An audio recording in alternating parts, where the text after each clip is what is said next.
దేవునామానికి స్తోత్రాలండి. అందరికీ వందనాలు. 82వ కీర్తన చదివే ముందు చిన్న ప్రార్థన చేసుకుందాం.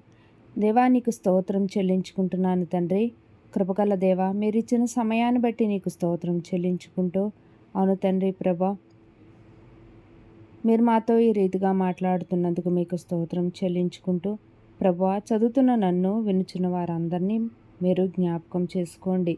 ప్రభా, ఎవరైతే చదవాలని వినాలని ఉందో వారికి చేరువవడానికి సహాయం చేయమని యేసయ్య అతి పరిశుద్ధ నామములో ప్రార్థిస్తున్నాను తండ్రి. ఆమేన్. మొదటి వచనమండి.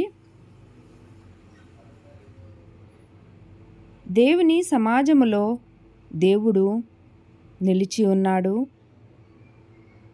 దైవముల మధ్యను ఆయన తీర్పు తీర్చుచున్నాడు. ఎంతకాలము మీరు అన్యాయంగా తీర్పు తీర్చుదురు?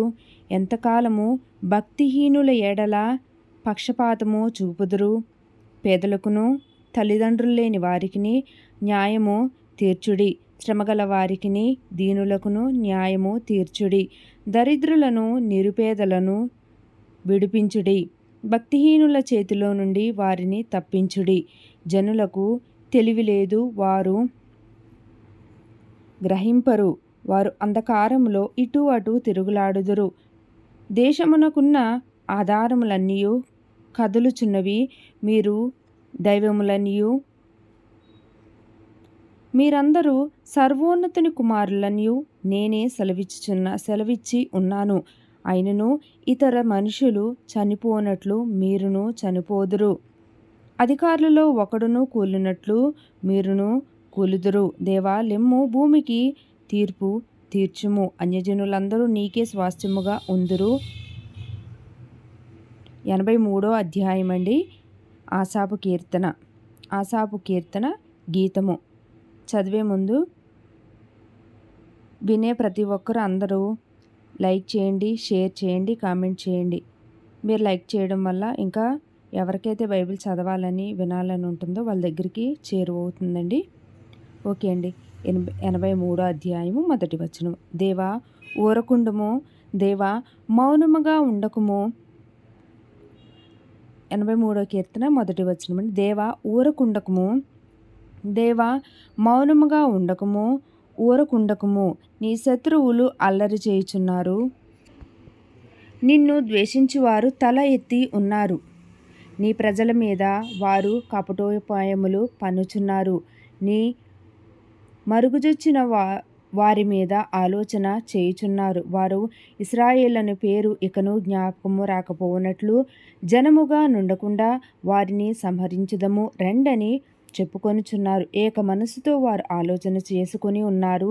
నీకు విరోధముగా నిబంధన చేయుచున్నారు. గుడారపు వాసులైన ఎదోమీయులను, ఇష్మాయేలును, మోయాబీయులను, హగ్రాయియులను, గెబాలు వారును, అమ్మోనీయులను, అమాలేకీయులను, ఫిలిష్తీయులను, తూరు నివాసులను నీకు విరోధముగా నిబంధన చేసుకొని ఉన్నారు. అష్షూరు దేశస్థులు వారితో కలిసి ఉన్నారు.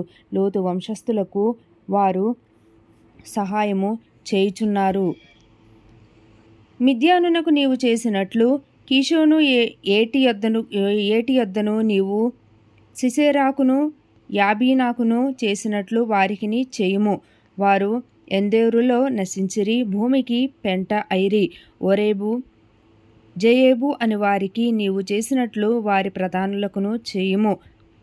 జబుహు, సల్మున్నా అను వారికి చేసినట్లు వారి సకల రాజులకును చేయుము. దేవుని నివాస స్థలములను మనము ఆక్రమించుకొందమని వారు చెప్పుకొనుచున్నారు. నా దేవా, సుడి తిరుగు ధూళివలెను, గాలి ఎదుటి వగుడాకు వలెను వారిని చేయుము. అగ్ని అడవిని కాల్చినట్టు, కారుచిచ్చు కొండలను తగులబెట్టునట్లు నీ తుఫాను చేత వారిని తరుముము.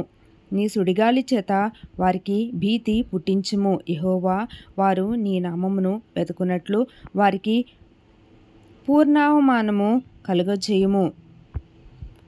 వారు నిత్యము సిగ్గుపడి భీతి నొందుదురుగాక. వారు భ్రమసి నశించుదురుగాక. యెహోవా అను నామము ధరించిన నీవు మాత్రమే సర్వలోకములో మహోన్నతుడవని వారెరుగుదురుగాక. ఈ పరిశుద్ధ వాక్యం దేవుని నామానికి మహిమ కలుగునుగాక. ఆమెన్.